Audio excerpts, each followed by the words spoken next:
GearWebsites.com is your source for firearms-based playing cards and books. We also have mugs, shirts, and posters with designs that we've made live. Of course, we have patches. Every Friday is Free Patch Friday. We appreciate your support. Thank you for shopping at GearWebsites.com. It's 11:59 at Radio Free America, and this is Uncle Sam with music and the truth until dawn. Right now, I got a few words for some of our brothers and sisters in the occupied zone. The chair is against the wall. The chair is against the wall. John has a long mustache. John has a long mustache. It's 12 o'clock, Americans, another day closer to victory. And for all of you out there on or behind the lines, this is your song. And welcome, everybody, to our Daily Gun Show. We do live every weeknight at midnight Eastern, and we talk about guns for an hour or so. So tonight is Tuesday. Each night we feature, or each day of the week, we feature a different topic. And on Tuesdays, it's the Second Amendment for 2A Tuesday. And each week we focus on a different state. And I guess I need to set up a poll over here. This week it's Massachusetts. So I don't know if we have any experts out there in Massachusetts tonight. We do the show live on YouTube. And then we take the audio and visual of it and post that out onto different platforms to distribute it. Some of those are podcasting and some of those are visual. So for the people that are visual, there's a poll over here. And we're going to say which state should we focus on next week. And we have a couple of options for you. One would be, I'm going to just grab them all real quick. One would be Idaho, state of Idaho, where all the potatoes come from. I believe potatoes were invented there. And then we have Arizona, state where all the rocks come from. Big holes in the ground were invented here. We have New York, that's the way they pronounce it there. Nothing was invented there. Missouri, maybe. And then North Dakota. Nobody knows about North Dakota. There you go. You can vote on it. So if you're one of the lucky people, the very few honorable people that show up, the sophisticated people that show up for the live show, they're the ones that vote. They're the ones that decide. The fate of next week's state is in their hands. All right, so we also on Tuesdays like to feature a couple other things, including an organization and an activist. And since I'm lazy and I just got done reading 2 hours worth of heinous gun control, you can pick the organization and the gun rights activist, or at least you can suggest them, and I'll pick one out of there that I feel like talking about. Because I can talk about all of them. I know all of them. So I'm looking for my book over here that I use, and we'll dig into Massachusetts. It's pronounced Massachusetts. People that live there. All right, come on. Where did I put it somewhere? Did I throw it away? Oh, I do remember doing something with it, and I thought, oh, I better not move it. Oh, there it is right there. Gotta move all my other crap out of the way here, and then we can get started. So, one of the projects, thanks to our Patreons who give me the time to work on the projects that we work on, one of the projects that we worked on in 2020 was a attempt, one of many attempts, to get the information from the Minuteman University Project, which is a website. We'll go over there real quick and take a look. Minuteman University, I talk about it all the time, but for those of you that have not been there before, let's open it up big, make it easier to see. Like it says here, it's skills and resources for Second Amendment activists and 2A advocates. So skills and resources. Skills has to do with creating content. That we got down, and we've offered that for a long time. You got your building online projects, creating websites, having live conversations, funding your projects, photography, social media, software. Obviously, there's a lot more we could add over there, and some of these break out into more topics. And then communication. The other part of skill is having the ability to communicate. So using technology, using the internet. We've got guns in language, and then our gun debate library, which is barely started. And then the verbal judo, the ability of having some strategy when you're having discussions with people. And you can see some of these go off into multiple areas. The resources side is what I've been addressing first in this project. So we have things like our history, the laws, the organizations, the individuals that make up the organizations, and then the industry. So the industry includes the manufacturers and the facilities, the infrastructure. I got a little bit about the antis in here, and then a bit about the gun debate library, which should actually be over there. For some reason, it's in the wrong place on the menu, probably because it's a big thing and it just got mixed up. And for whatever reason, I can't get the menu open. Come on. Seriously? Come on, man. It's because I zoomed in too far. So let's go out a little bit. And now I can get to that menu and see the last one. Oh, international firearms issues. So basically, Minuteman University has a lot to it. It's very big. It's very old already. It's been being built for about 7 years. And there's a lot of information here that organizes and offers insight and links to all kinds of different information. So having it in a website is great because it's huge and it's expandable and it's searchable. It's electronic. You can link to it. And it's handy for lots of different ways. But it's also handy to have all this stuff in a book. So every once in a while, I'll attempt to spend a whole bunch of time, thanks to our Patreons who make that even possible in the first place, to, what I'm trying to do, click this off there, take all that information, or at least some of it, and put it into a publication, something that we can hold in our hands, right? So this is an attempt to put that Minuteman University project into a publication. However, well, I mean, it did okay. However, when I printed this particular one, I printed it goofy and I didn't put the paper in the right way in the printer, so it's kind of all messed up. This is the one I use as the for the show on Tuesdays. But whenever I have these printed, you can grab one of these over at our Gear website store, and then you could also have all this information at your fingertips. So today we're dealing with Massachusetts. All right, so we have some common information at the top of the page, and then we talk about the organizations, the locations, the industry, and the individuals. Each page is a little bit different because each state is a little bit different. We're going to start out, and by the way, you who might be watching this live are supposed to be picking an organization and an activist for us to be talking about today. All right, so next up is Massachusetts, and looks like it was the 6th state to be admitted into the Union back on February. Why isn't this thing focusing? I know why, because I've been screwing with it. February of 1788. I gotta get this thing in focus. Hold on. I just gotta rub my robot's eye a little bit. It's no big deal. Just poking my robot in the eye. It's all for good. See, now you can read it, right? Am I crazy? You can read it. Maybe not. Let me just rub around the robot eye like this, and then it usually does it. Oh no, that totally didn't do it. I went the wrong way.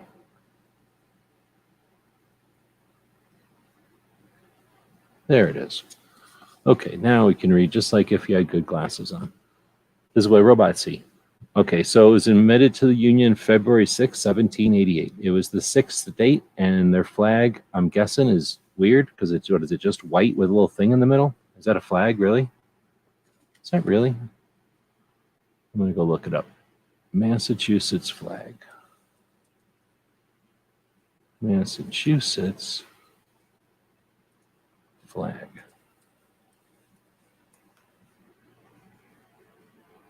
Oh my goodness.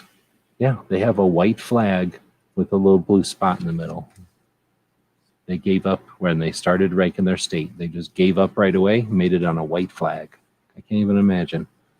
And then a bunch of people were like, yeah, let's have a white flag. That's awesome. And then just put a tiny little spot of blue. Make it so small you can't tell what's going on. They'll just think we're surrendering. Ugh, Massachusetts. Sorry. So all but 9 states have a Second Amendment.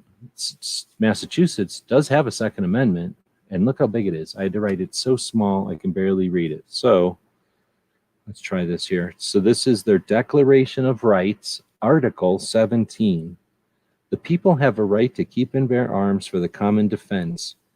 And as in time of peace, armies are dangerous to liberty, they ought not to be maintained without the consent of the legislature, and the military power shall always be held in an exact subordination to the civil authority and be governed by it.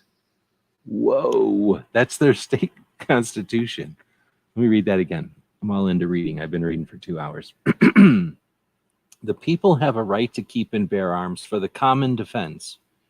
And as in time of peace, armies are dangerous to liberty, they ought not be maintained without the consent of the legislature. And by military power, and the military power shall always be held in an exact subordination to the civil authority and be governed by it.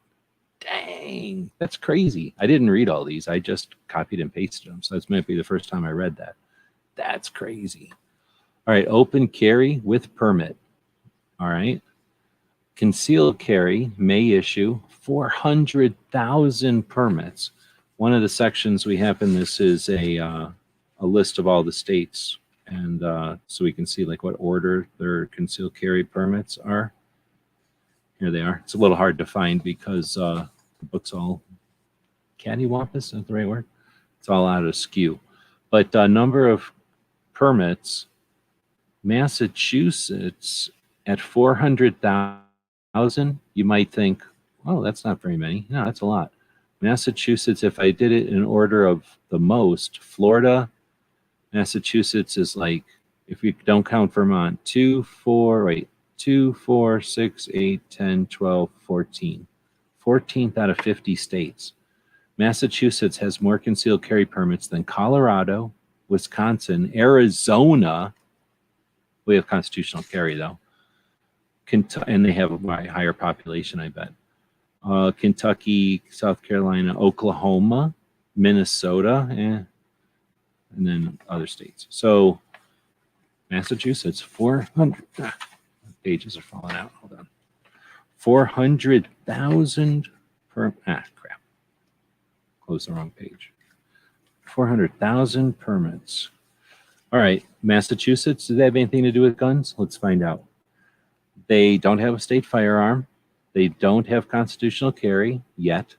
They don't have suppressors for hunting. Amazing. It's May issue. Yep. They only issue in May. You can carry around in May, and then in April you have to take it off. So let's see. National Skeet Shooting Association was created in Massachusetts in 1920. The national governing body for skeet shooting in the USA. That's in Andover, Massachusetts. There's a bunch of jokes about that, I'm sure.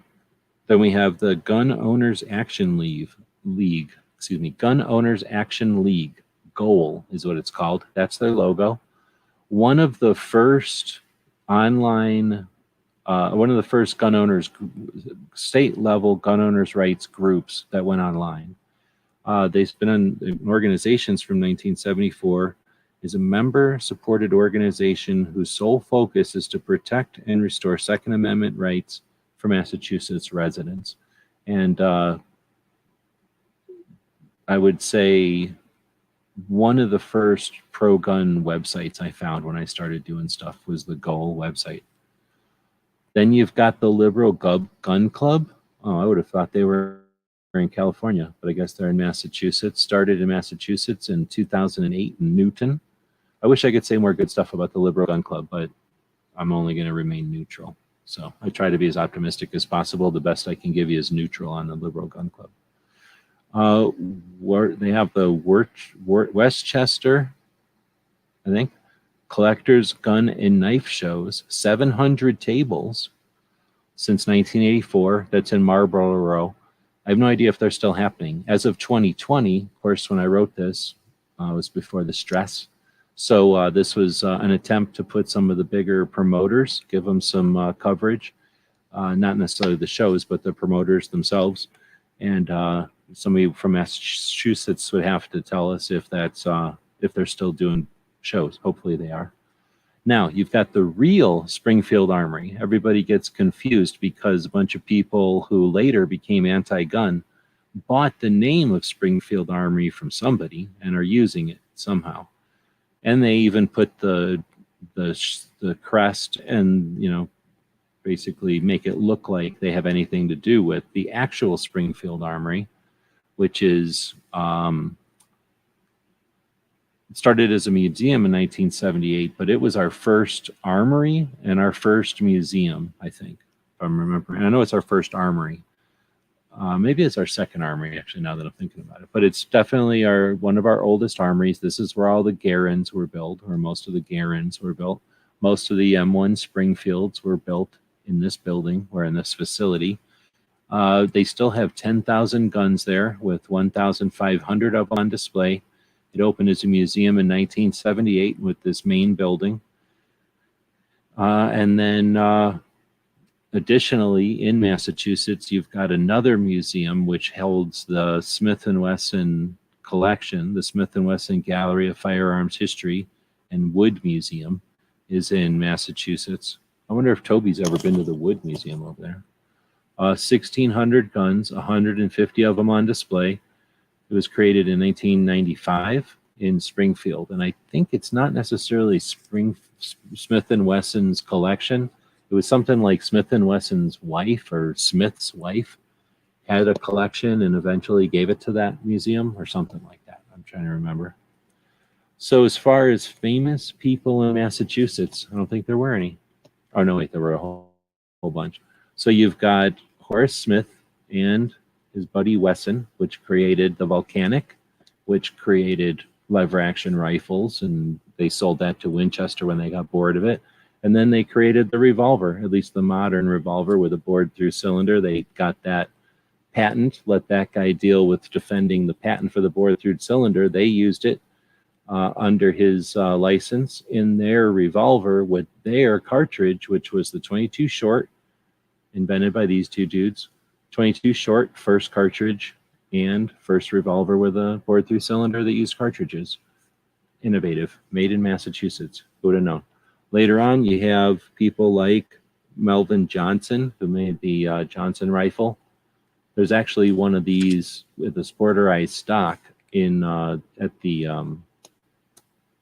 Pot of Gold auctions. So if you're looking at the Pot of Gold auctions, you can check out a Johnson rifle. I've only ever held like 2 or 3, and I've only ever seen like one that was really for sale in my whole life.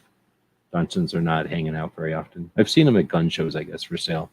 Maybe, I don't know, 6 to 10 altogether, ever, in my whole life.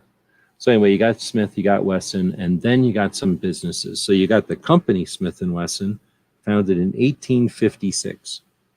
Then you've got Stephen Arms, which started in 1864, a couple of years later in Chicopee Falls. Then you got Ivor Johnson that started in 1871, and they were in Massachusetts until 1993, and they booked out of there. Then you have, or I think they went out of business, or they got bought, because they're still in Ivor Johnson's. I don't know where they are now, though. Florida? Anyway, you got Harrison Richardson from 1871 to 2015. I don't know if they got bought or went out of business. DJ might know.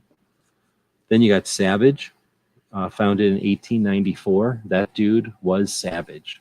If you ever, there needs to be a movie made about Savage. He's a cool dude. Then you got Yankee Hill Machine, YHM, founded in 1951 in East Hampton. They almost started them in Hampton, but then it was cheaper to be in East Hampton. Then you've got Tallow, which is the, what the heck does Tallow stand for? I don't know if Tallow does stand for something. Wait, yeah, it does. Texas, Arkansas, Louisiana, and Oklahoma. So I don't know how they started in Massachusetts, but I guess they did. 1965 in Framingham. Did you know that Tallow stands for Texas, Arkansas, Louisiana, and Oklahoma? I bet you didn't know that. Then you got Troy. Troy Industries started in 2003 in Massachusetts. Thompson Center started in 1967 in New Hampshire, but then in 2007, they moved to Springfield. Luckily, I wrote Springfield instead of putting a state in there because every single state has a Springfield. So I don't know where they moved. Then we've got Gemtech. If I had an editor, then that kind of sloppiness wouldn't be in my book. Let's see. Then we got Gemtech. Since 1976, they were in Idaho, and then in 2017, they moved to Springfield. Oh, so maybe that's saying that Thompson was in New Hampshire, and then they moved to Springfield, Massachusetts. So I was mistaken that I was mistaken. I wasn't actually mistaken. So there you go. That was a bunch of organizations that are there. But what's this dude? Now we also have Riding Shotgun with Charlie, one of the activists, who probably nobody even brought up, but whatever.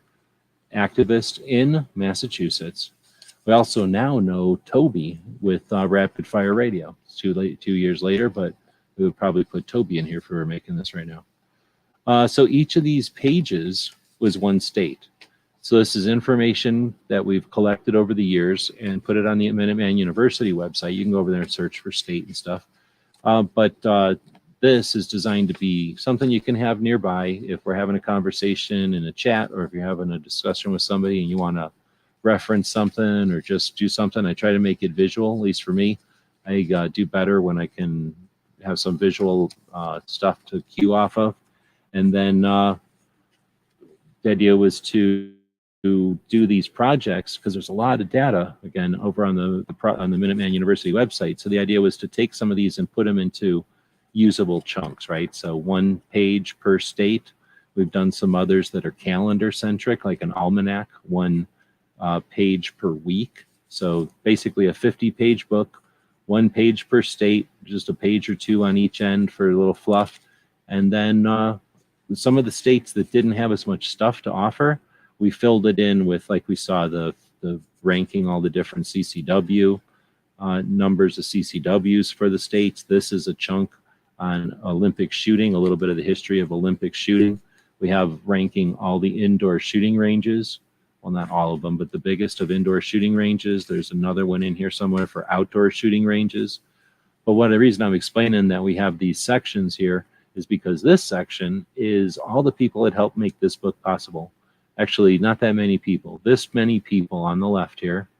Chris, Christopher, Alan, which is Daniel. Brian, that's probably Barbecue.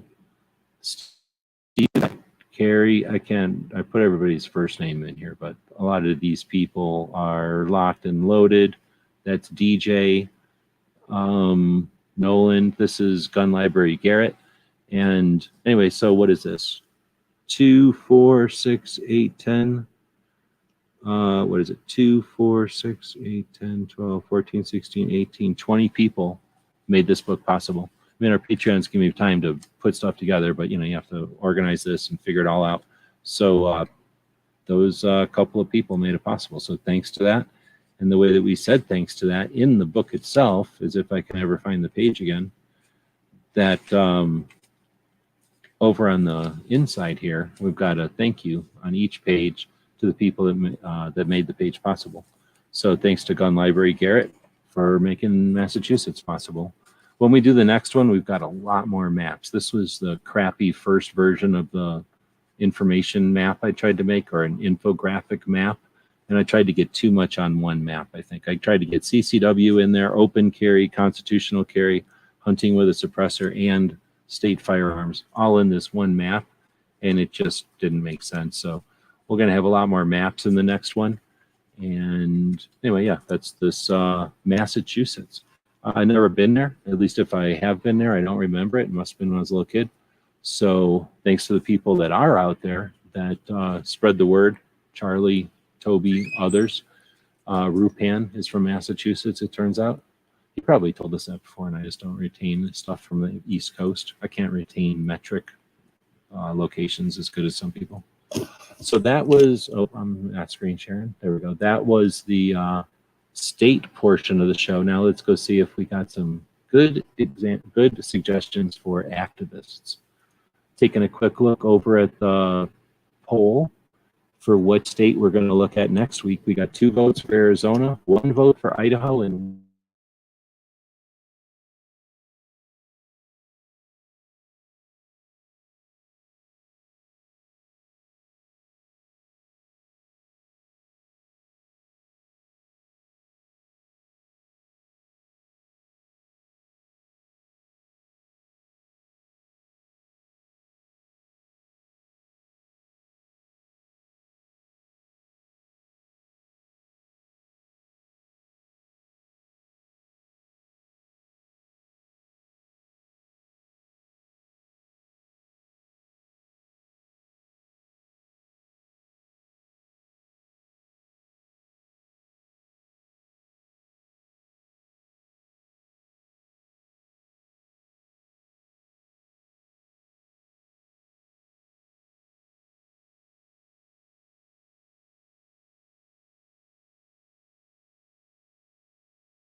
all right, when did it cut out?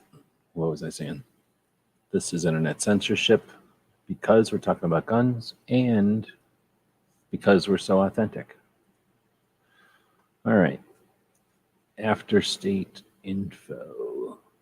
So you all are supposed to be voting on state, which you're doing, and supposed to be giving us some ideas for organizations to check out and activists to start out. I was going to say hey to Wesley for jumping in first. DJ came in second. Woods came in third. Smeggy was fourth.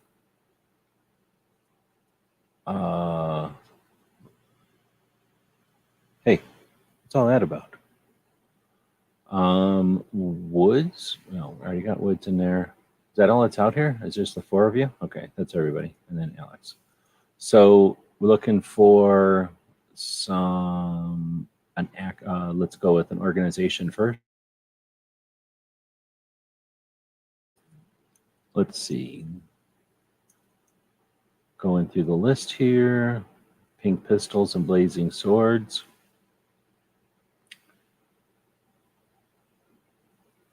A Girl and a Gun.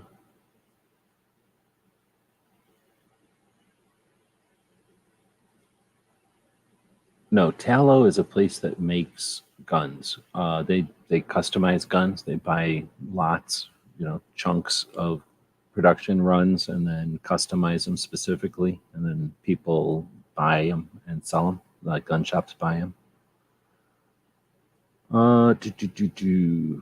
You were reviewing recommendations, I guess, for orgs. Yeah, there's only the 2. So I don't know nothing else about Pink Pistols other than they started for LGBTQ or whatever they were called in 2000.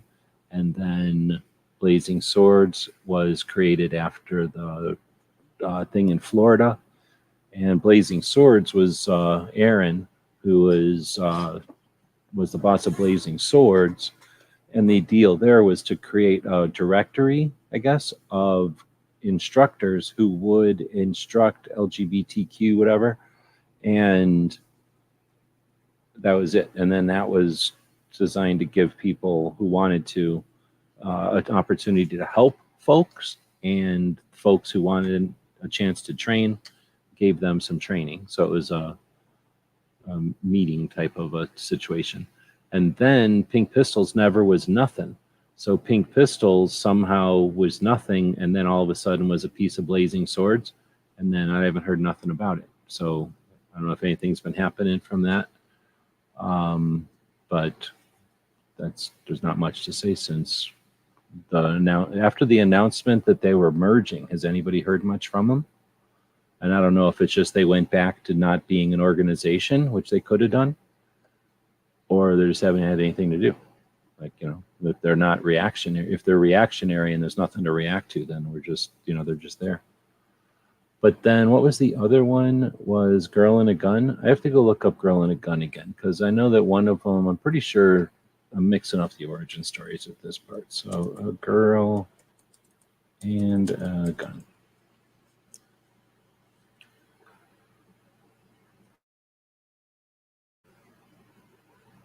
Oh, look how slow my internet is. Come on, internet. I'm using my backup internet because I just had bad internet connection, and my backup internet's getting mad. We'll go to the About Us page. Seriously, I gotta click on 2 buttons to get to the About Us page. Girl and a Gun Shooting League is a ladies only organization established by women shooters for women pistol, rifle, and shotgun shooters. The league is designed to take beginners to whatever skill level they wish to achieve and provide experienced shooters with more opportunities. The objective of some is to improve their skills, for some self-defense, and others competitive shooting. Others also are interested in learning how to choose the right guns, gear, and accessories for long-term participation in the community. That's an interesting way of saying it. It goes on. And do they talk about their origin story? Leadership team.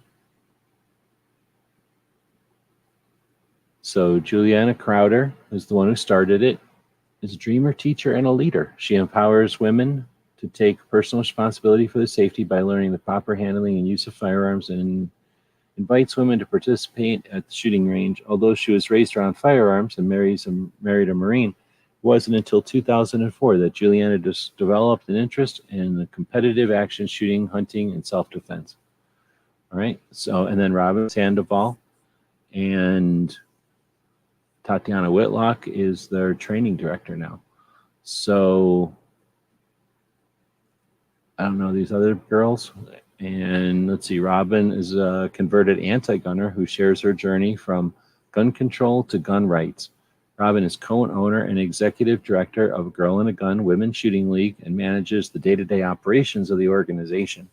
She's a certified pistol instructor, range safety officer, and is trained under many notable instructors. She's a recreational and competitive shooter in several sports and disciplines. She serves on the board of directors and advisory board of the DC Project and regularly meets with members of Congress. She famously says, "Moms who make demands to take our rights don't speak for moms like me." Robin is the managing editor for Women in Guns magazine and is a frequent speaker at national conferences and podcasts on gun-related issues. She was on the cover of Time magazine in November of 2018, and her profile is displayed at the Buffalo Bill Center of the West Museum for her advocacy work. She was honored with the 2019 Defender of Liberty Award from the Second Amendment Foundation. She holds a Bachelor of Arts from St. Edward's University. I didn't say all that stuff about Juliana, but she participated in IDPA and was often the only woman at a match.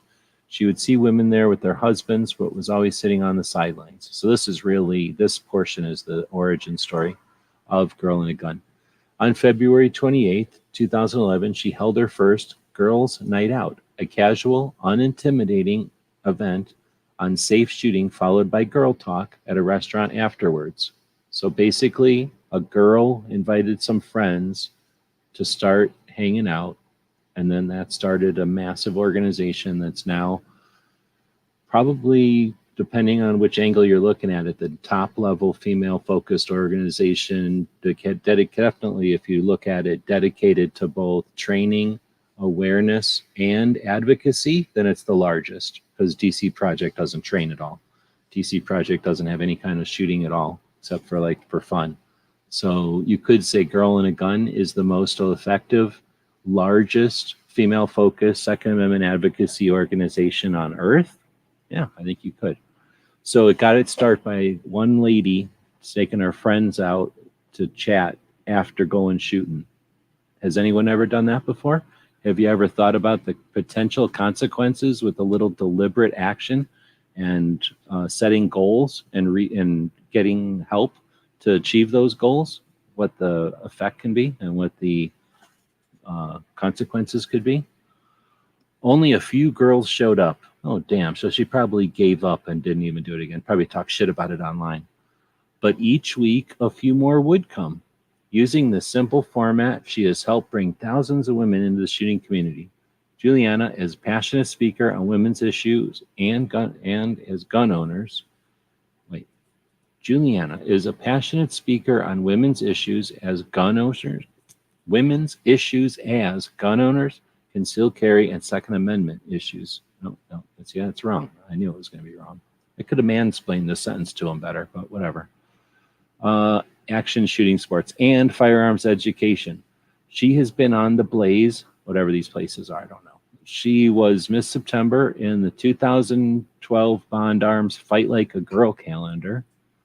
As co-owner and founder, Juliana shares the mission of Girl in a Gun. She's a certified NRA instructor, range master, level 1 certified licensed carry instructor in the state of Texas, and a certified Pilates instructor, whatever that is. That's like parkour, I think. So there you go. So I've met both of them, I think a couple of times, and they're super cool. They've been in Arizona. They've been in other places where I've been at, and I've said hey to them. And I got patches from them, which is also cool. So Girl in a Gun, like I say, is not the one with the giant truck. That is, what is that one called? We talked about that one last time. The Girls Who Shoot? No. But anyway, that's not that one. And it's not AWA, which turned to WAW, was Well-Armed Women, and now it's Armed Women of America. That's the other one. So the other one I'd have to double check on is the other one.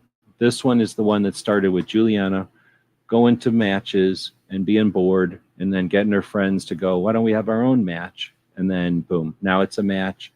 And instead of just teaching each other how to shoot faster or buy more garbage to make their guns shoot faster, they shoot, then they quit, and then they have fun, and then also they're advocates. And Girl in a Gun brings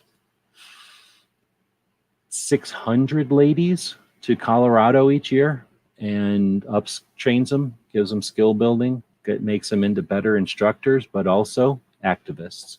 And they're not fooling around. I mean, that's the DC project is heavily invested in this. So, or, a lot of the ladies are in both projects.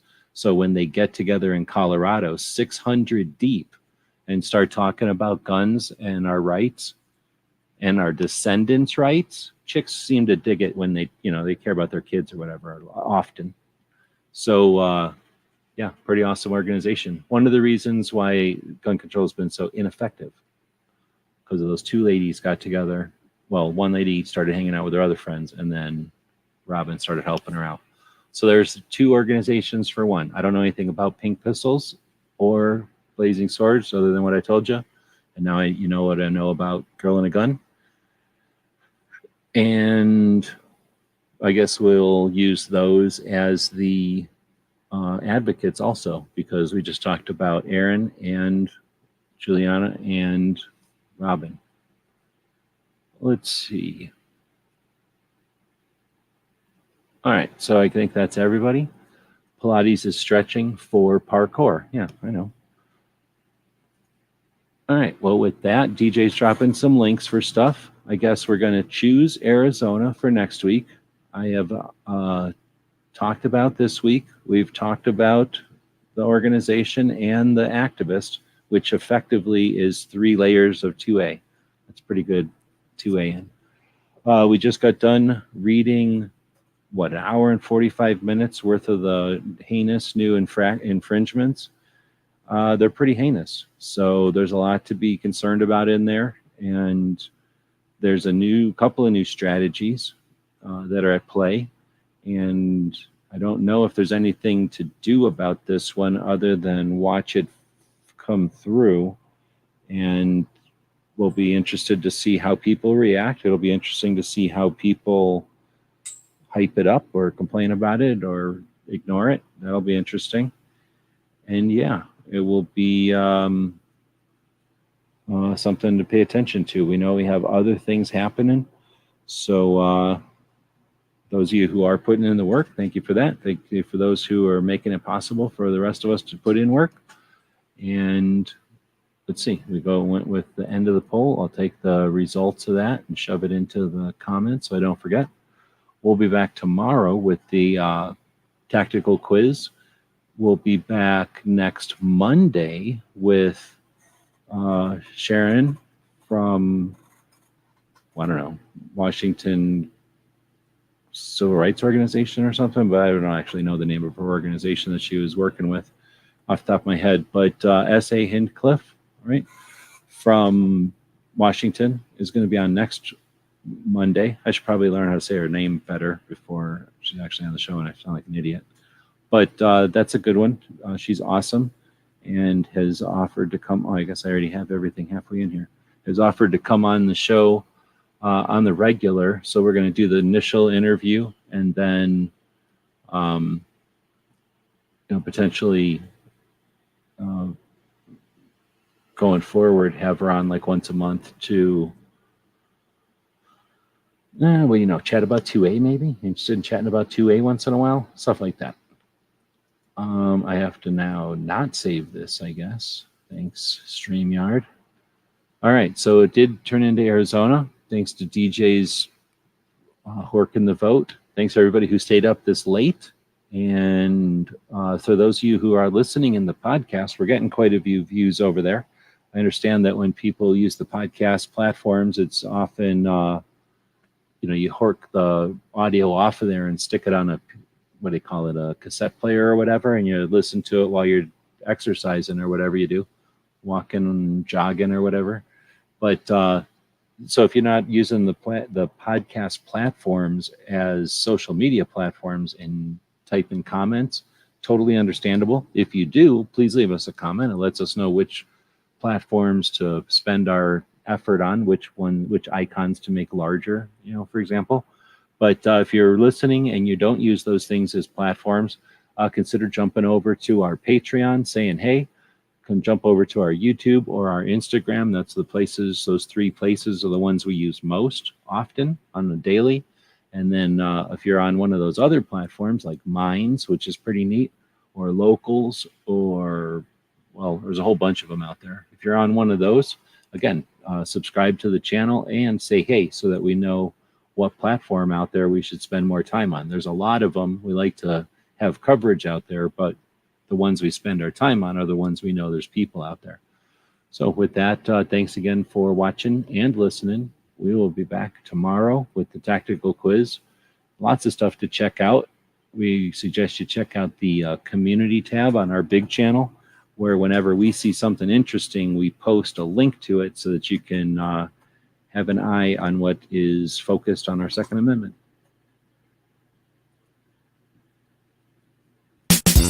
AskGunQuestions.com is a website that we built back in 2007. And since then, for the last 15 years, people have been able to ask questions of simple to advanced nature, and we attempt to answer them in different ways over the years. Join us now as we start a new series to answer gun questions.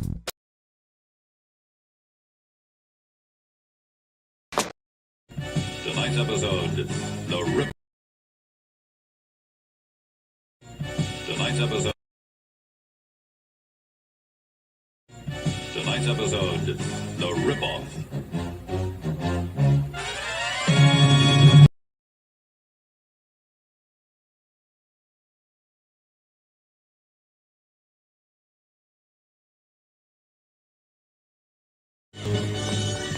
Thank you for supporting our projects. If you'd like to buy us a cup of coffee, check out our Patreon channel. The guys and gals at gunwebsites.com encourage you to take a CCW class every year, practice at least once a month, and carry every day. Thank you for watching gunwebsites.com. Do do do do do do do do.